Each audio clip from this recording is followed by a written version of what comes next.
مسلمانانو د پاره رمضان تباہی میاشتا دا د دوی د کفر میاشتا نو نن سبا چې مسلمان دی ته د رحمتونو برکتونو میاشت وي دا کمقل دی دا ناپوهه دی دا جاهل دی دا د الله تعالی د غولولو کوشش کوي د تراو سره په اسلام کې څه حیثیت شته دی نه کتا کی جرأت غیرت روزه راغله کنه بسم الله وکه مونږ سره کېنه مړه خره افهام طبيب په ماحول کې راشي او ځل خدا جرأت وکا یو ځل زمونږ چې ترازی یقین په خدای وکا مونږ به استقبال لوکو مونږ ورته کریم د لاري درکو که څه دیړي غواړي د غورزي بدرته درکو او صرف مسلمانان د شر نه محفوظ مونږ سره ته کېنه ته یو غنټه کېنه قسم دې استا انجام دې ټوله دنیا ته درخایم الحمدلله وکفا وسلام علی عباده الذين اصطفى اما بعد فاعوذ بالله من الشیطان الرجیم بسم الله الرحمن الرحیم ولا ترکنوا الى الذين ظلموا فتمسكم النار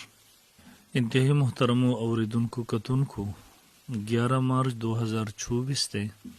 د رمضان مبارک د میاش اعلان هم وشو سبا ته پاکستان کې روزه ده د کوم مشهور منکر حدیث چې د منیر شاکر په نوم باندې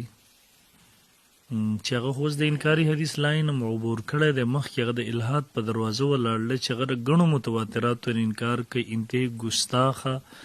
مرتد د دایر اسلام نه خارج کافر انسان دی تیر کال د تراویح په حواله سره کلیپ کړو مارغي جواب کړو به د